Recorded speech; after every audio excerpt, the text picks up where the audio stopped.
Tell us how long it's going to be before the rain gets here. It'll be here right now. What do you think, Christopher? You ain't getting hungry, are you? Cat boy right there wants some McDonald's. What happened to your hat? Oh, okay. There you go. We had a H2A crew for the second time this year, and they came to the farm at the beginning of August to start the harvest, and 2 weeks before their arrival we had some high winds and some heavy rains in the Ohio Valley, and it caused every stalk of tobacco to look like the number 7. But Dad showed those fellas how to place those number 7 shaped stalks on the stick and make sure that when they're hanging in the barn that they don't touch other plants. When those plants hanging in the barn come into contact with other plants or the barn itself, they don't cure, they rot. And the tobacco companies don't want to buy rotten tobacco.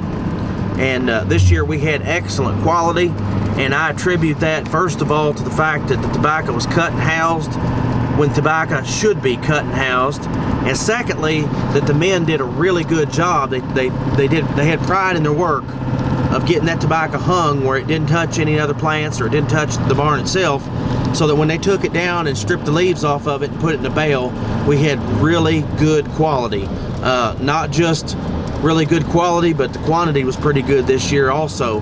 So when we took our crop to market, it was very easy to distinguish what grade that bale was, whether it came from the lower stalk position or the trash, or if it was a tip bale, or if it was the lug bale in between. You could tell from 100 yards what grade it was. Those men did a good job sorting the leaves and getting them in the correct bale, and we're looking forward to them coming back the last week of July this year and do it all over again.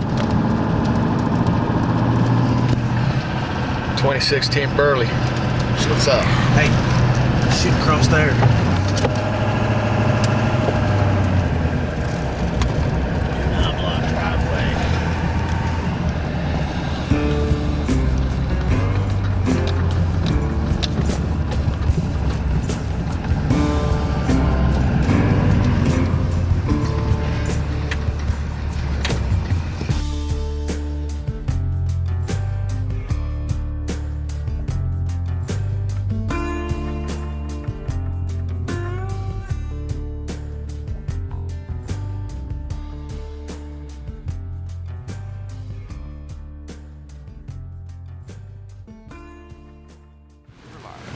They've got a boiler, and they've got a container that has a pipe in the bottom of it, and so they'll palletize these old trays and set them in the steam chamber, and I think they'll go up to 180 degrees for at least 2 hours, and that'll kill any pathogens that may remain in the styrofoam. That styrofoam is extremely difficult to get clean. So if you can steam them, you can kill any diseases that you had last year and reuse your trays. We just bought a little package of new trays for this year. They're $2.85 a piece. So we want to get as many years out of that $2.85 as we can.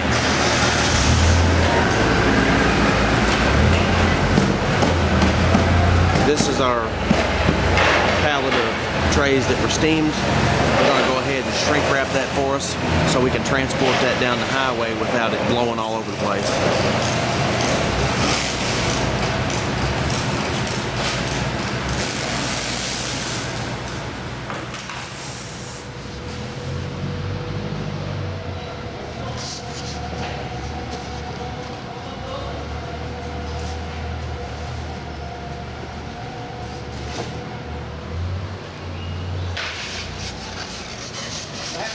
back here, then we'll push it up.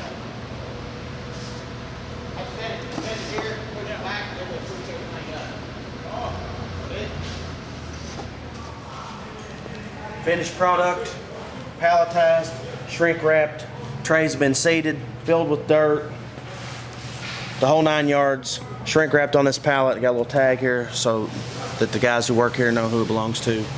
So that fella can just come pick up his trays and get them home and get them on the water. All ready to go. So whether you need new trays or you need your old trays to be steamed, or you would like the works, just bring them your old trays and come pick them up. They're ready to go on the water. You got options at Carrollton Greenhouse. For a nominal fee. For a nominal fee.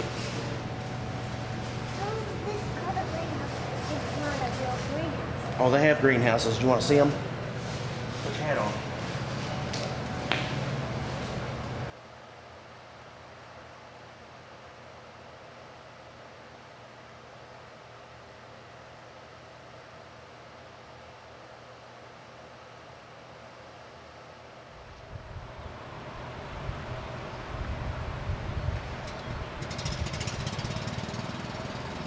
A couple days, huh? The next greenhouse over, they're the same size as mine. So they've got a different timetable for each. You'll also Those notice been in there a couple, 3 weeks, huh? at least a month. You'll notice they've got the doors open on these houses that have the bigger plants, but these houses that have the smaller plants, they're keeping them shut. Palletized and shrink wrapped, they'll start the germination process almost instantly. So that when we get Dad's trays on the water, they'll have already, whatever date that they seeded these was actually the first day. Those seeds have already soaked up enough moisture to begin germination. So the dirt goes in that hopper. Got And some dirt in there now. New or steamed used trays go on this belt. And as the trays go through this machine, it fills them with dirt. So trays full of dirt will come off this machine and they'll palletize them. Make a pallet of trays with nothing but dirt in them. Then they'll move the pallet down there to the head of the seeding table, and one tray at a time run them through that seeder, but the machine that does most of the work that we do at home. This is a lot more mechanical. It is. It's an assembly line. Is this working on powered air? And it looks like they've got an air supply coming to it from a compressor somewhere out in the building, so I don't have to listen to it. And as far as the table goes, I see a motor with a gearbox here to drive that.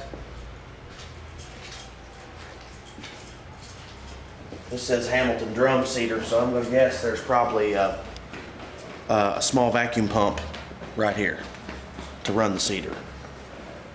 And then they've got this motor here that turns the drum and the conveyors. Definitely. I'm sure these people have a video on YouTube somewhere Hamilton drum. if you want to see that thing operate.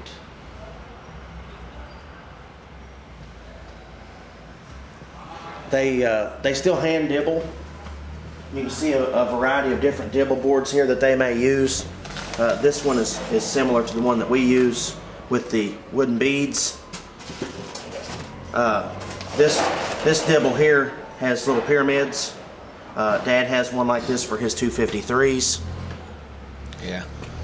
But as the trays are lifted off the pallet, somebody dibbles it before they put it on the seed table. I think the table at one time had a rolling dibbler. You can see it over here. But I don't think they liked the results they were getting from the rolling dibbler, so they started using the hand dibbler.